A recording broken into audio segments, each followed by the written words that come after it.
Hey guys. How's it going? Hey, welcome to the Gotham After Show. Yes, welcome denizens of Gotham. We are here to talk about everything that happened in our favorite Mad City. I'm Tatiana from the Flash podcast, and with me, My name's Ryan Buds, and I am super excited to be part of this panel tonight, girls. Thanks for having me. you're very welcome, Ryan, and also Sabina. Hi, I'm Sabina, and I'm excited to be joining theStreamtv. Wonderful. So, first things first, what did we think about this episode on a general scale? Like, what number would you give it from 1 to 10? Well, this is my first time returning to Gotham in a while. So I watched the show when it first came out, and I'm kind of getting back into it. So this was like a fun refresher into the world of absolute insanity for me. All right. Yeah. Out of 10, as like a returning watcher of the show, I guess I would give this one maybe like a 7. Okay. From kind of like an outsider standpoint. Yeah, I think it totally sets up for what's going to happen next, and everything goes nuts in this episode. Yeah. And it's a lot of fun. I agree with that. Yeah, I definitely thought it worked really well with the theme, right? It's called Ghosts. Yeah, no, totally. And I totally understood where they were coming from. And I like everything that I'm seeing for where it's going to go, like I said, for the future. So I'd probably give it like a 7.5 or an 8. So first up, we had our favorite mayor, Penguin, right? Yeah. Who was supposed to be just like a, can you imagine if this person was running a town? And now we will get to see that in our daily lives anyway. So,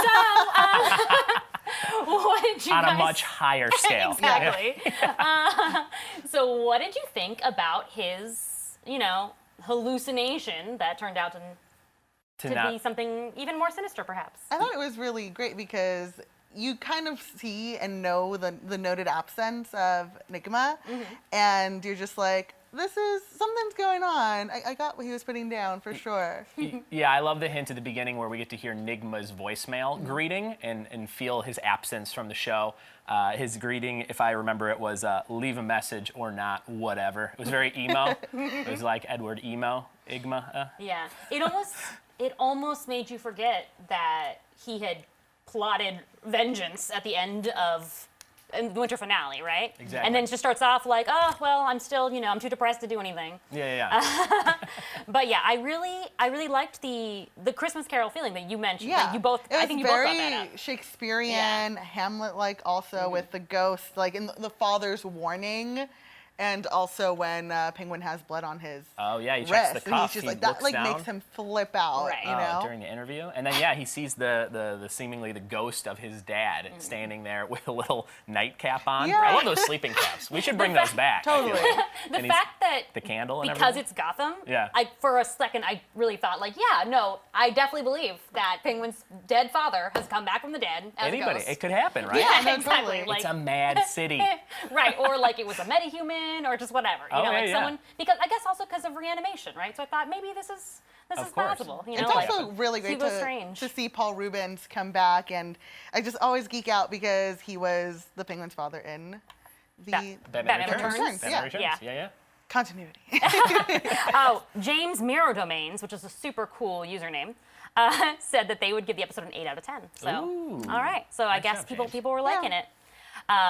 Okay, so aside from Penguin being haunted by his dad, which turned out, do we know that character that was playing his dad? He's been on the show before, Yeah, but I yeah. can't remember. Like, is that his power? Did he come from? I believe Hugo it's his Strange? power because his face did. Yeah, He like see, rubs his face and it totally. kind of morphs. So I think that is a power. Yeah. Yeah, I felt like I was totally blanking on like what his DC name is if he has one. So Have they named him on the show? Like when he's been on Gotham Yeah. before, have they named that character? I don't remember. He So kinda if you just guys in shows the up, I comments believe. know, Yeah, someone in the tell comments. us please. Leave us 'cause- a little comment about Yeah, it. because we are lost. No, but I was gonna say that it was a really good setup by Nigma, especially just because it played on all of Penguin's weaknesses, right? Exactly. Like, yeah. His paranoia. It Yeah. wouldn't work if he wasn't gonna just up and kill that assistant, right? Oh yeah.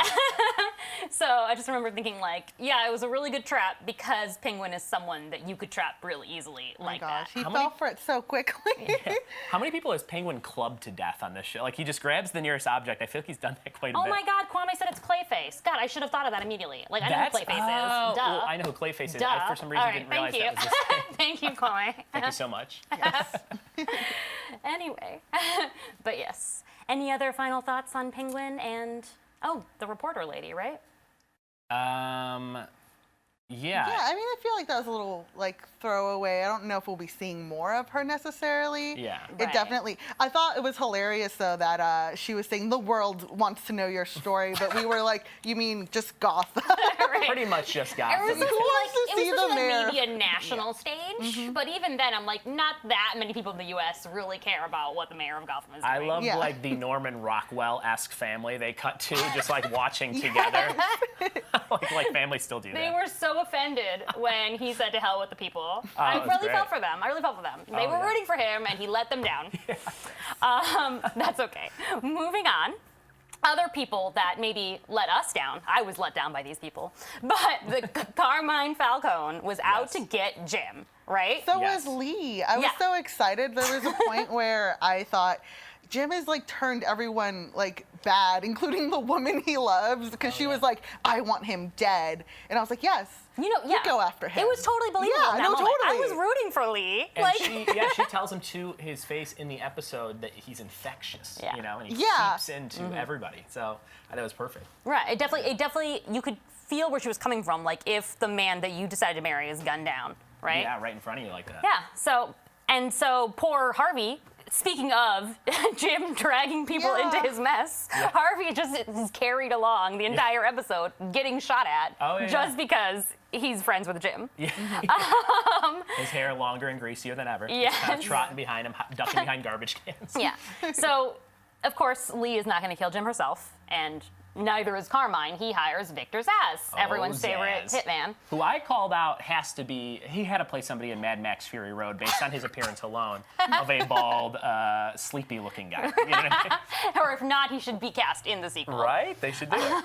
Yeah. How creepy would it be if you were at home and you came home and not only someone broke in your house, but they drank your milk? I thought that was a strange choice. He's just drinking the old-fashioned milk. So it's like a At real least- violation there. That's a you real know? violation. They're Or Yeah. if not- he gave him props for killing Mario. I was like, "You're a good egg." Yeah. that's a nice choice of words. Yeah. I guess. Well, I mean, I guess it's a compliment in his eyes because Yeah. he sort of, has like the egghead situation, so he likes other eggs like him. Yeah. I do think that it's funny how all the villains like Jim Gordon pretty much. They all Yeah. have like Yeah. some grudging respect for Jim. They don't want to hurt him really, or they're in love with him if they're Barbara. So, so I guess that's like it's interesting because everyone says the villains are their favorite part of Gotham. You know, Sure. not everyone, but Yeah. like 80% of people. Yeah, the rogue gallery. Yeah, so as long as the villains love Jim, then there's like still Yeah. Jim has a purpose. Yeah. Exactly. But yeah, the one thing I would say is Zsasz is not as good of a shot as he maybe should be. Right. And I thought maybe that was on purpose.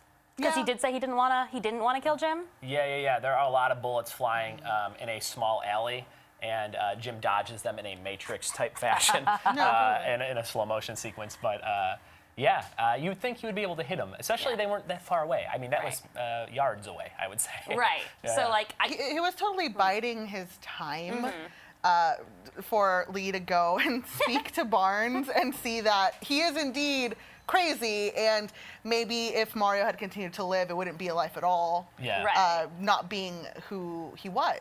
yeah, that was a little less believable to me. Like her turn to wanting Jim Yeah. dead Yeah. was more believable than her Exactly. then being like, you know what, never mind. Just because. I was surprised Carmine also switched really quickly. Right. Very Yeah, quickly. that was like And- the least believable part. Yeah, he was just like, actually, Zaz, never mind. We're good. I feel like he would never take the time to show up to the house of the hit Right. and be like, by the way, don't do this, you're off. He could just And- make a phone call. yeah, That's okay. that seemed That's okay. unnecessary. Just to tell Jim that he still didn't like him, basically. Yeah. You know what I mean?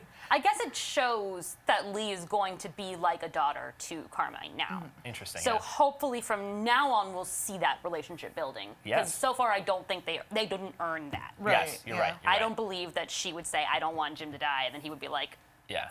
All right, cool. Yeah.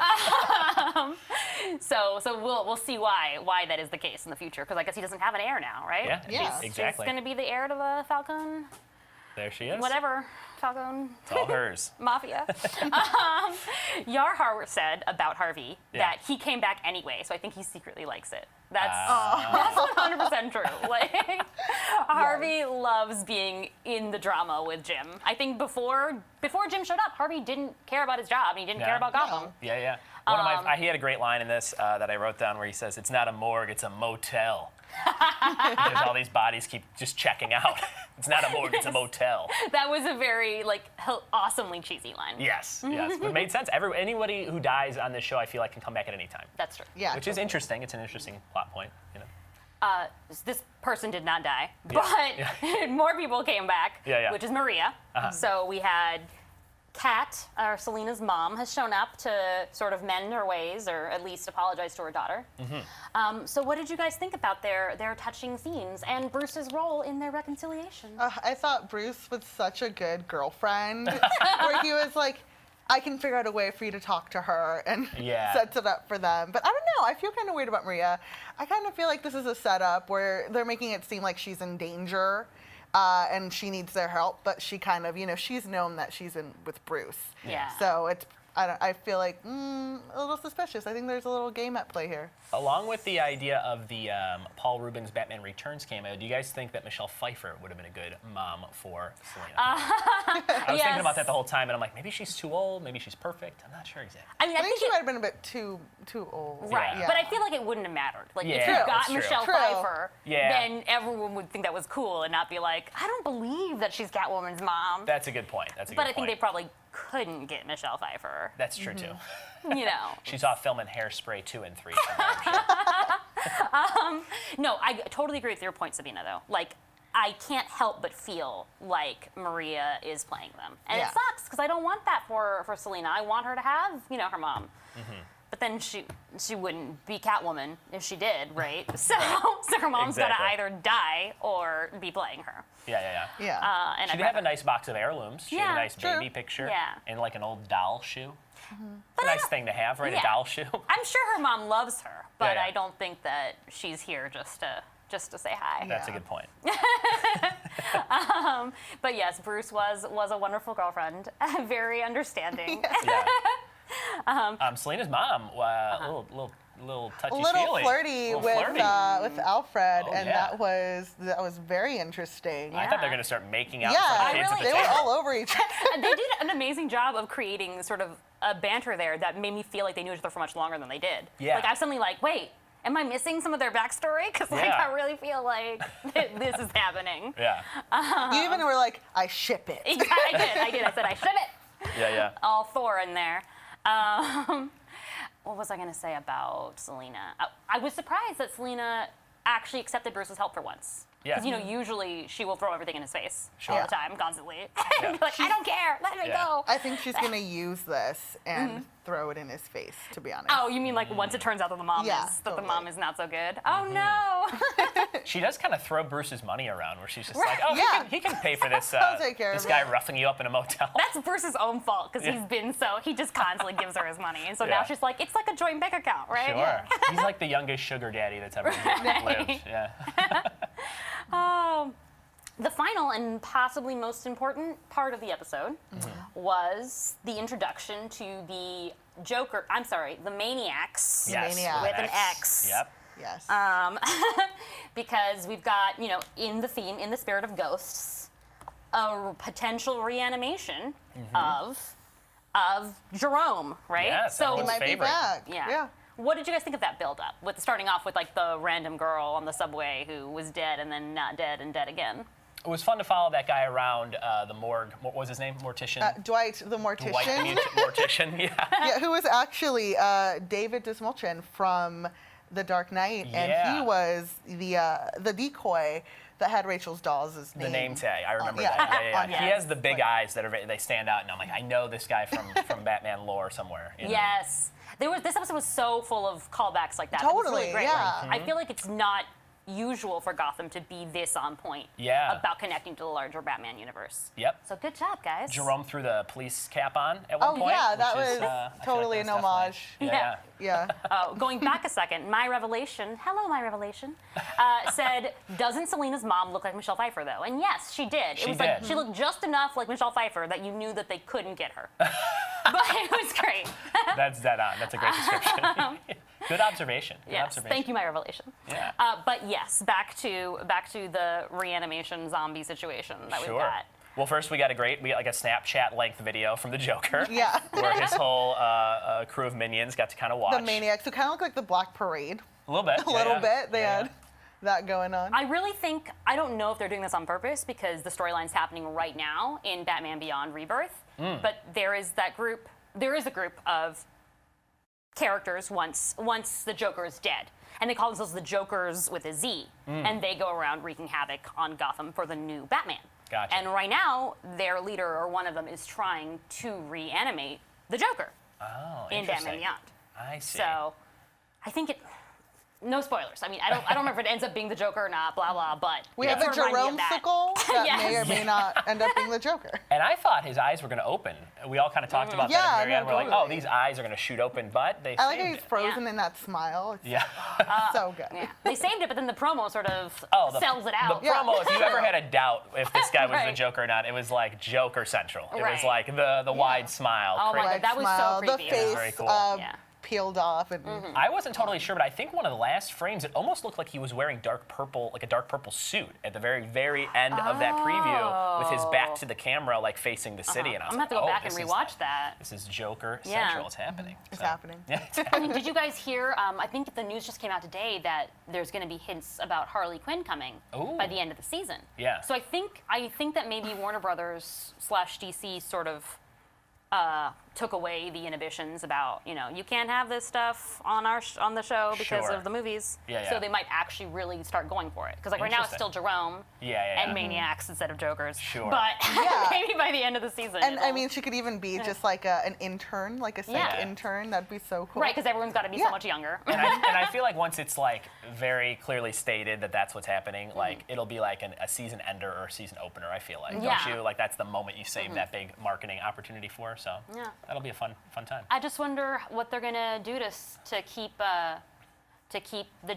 Jerome around for half a season, right? I guess maybe he's we had Mad Hatter for the first half of the season, so I guess Jerome is sort of the second half. Sure. What is it? What is the title sequence for this half of the season? Do we know? Oh, like what does every episode start with? Yeah. Oh, I don't know. You know what I'm talking about? Gotham. Does someone in the comments will probably tell us. Do you mean Mad City? Yeah. Was it already Mad City or is it Mad City now?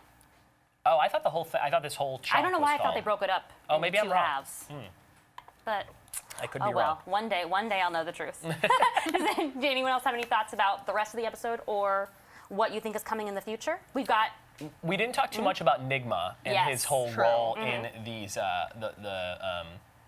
the spirituality of this episode with all the ghosts, and they show him kind of playing the puzzle maker role of like creating these illusions to really trump Penguin throughout the episode. So it's really fun to start to see him like begin the mind games versus Penguin, and they don't really even like each other in the comics anyways. Yeah, exactly. they And now we already kind of know started why. each It's other. like, Now we it's kinda like know why. stemming from all this stuff. Yeah, that's kind of fun. James Mirror Domains had a good question, which was, do you think Tabitha has completely forgiven Nigma, or will she still get revenge? Because I'm still pissed at Nigma for cutting off her arm, her hand. Yeah. I was mad. I was so mad about that. I was like, we are done professionally after that moment. So I hope that hasn't been forgotten, because Barbara seemed pretty quick to jump on the No, yeah, totally. vengeance I think against Penguin train, but. Yeah. So does she have anything up her sleeve? Does Butch have anything up his sleeve? Because he hasn't been around. He also wasn't around, so he might have something planned, be working behind the scenes. Yeah. I also really liked how in this episode we're given, glimpses to other villains. I mean, we have Clayface, and thank you, audience, for letting us know the name. That was like an on-the-head one that I was like, oh, that was Clayface, obvious. of course. Obviously, it has to be Clayface. And even Barnes was the executioner. Like, he's being referred to as the executioner, which in the comics is a villain who tricks criminals into helping them escape jail and then killing them and then taking their bounty, essentially. So. And he said he's coming for Jim as soon as he's Yeah, he did. He did say that. So we can definitely expect more from him. And thank God that Michael Chiklis has survived to this point, because I definitely thought he was a goner once the virus hit him. Yeah. But now he gets to just be crazy in his cell. I thought he was a goner after the Fantastic Four sequel. Well, that would kill any stronger men than him. Yeah. There's a mini discussion about Selina not following orders in the comments. Y'all just love Selina, but let's be real, she can be so annoying. Her mom told her to stay out of the room, and she came in anyway. Walked right in. Yeah. I think that's probably the Bruce's least money. Let's do it. the least of her not following order sins. But yeah, she did come right in there and also give Bruce away like that. Yeah, that's a good point. But there was Bruce, no way. as in Bruce Wayne? Right. Yeah. There was no way they didn't know. Like you could feel the setup there, because he was like, "Oh, is it that guy whose Rolls Royce you came in?" And it's like, if you knew that she came in a Rolls Royce already, you would have just gone after the Rolls Royce. Exactly. Like Where's we that know. parking? Yeah.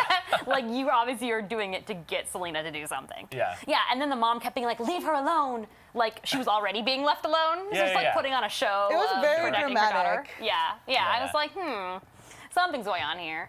And Selina doesn't see it right now, even though she normally would, because it's her mom. And she's going to blame Bruce. Yeah. That's what's important. It's all going to come back Blame to Bruce. Yes. Well, if you guys have any thoughts or questions about Gotham throughout the week, let us know by using the hashtag GothamAS, or you can send us messages on Twitter. All right? Yeah. I'm Marcella Zier. I'm Ryan Budds, RyanBudds. I'm Sabina has no R on Twitter. I'm like, all the lights. Sabina. And also, you can use the Facebook Gotham group in order to talk. It's one of Lance Ospresser's groups. And just look it up on Facebook, like Gotham Discussing the Show. I think it's called like that. They also have them for Flash. They have them for Arrow, all the DC TV shows. So let us know what you think there, too. And we'll respond to your questions throughout the week. And see you again next Monday. Yes. See you guys. We'll see you then. Thank you.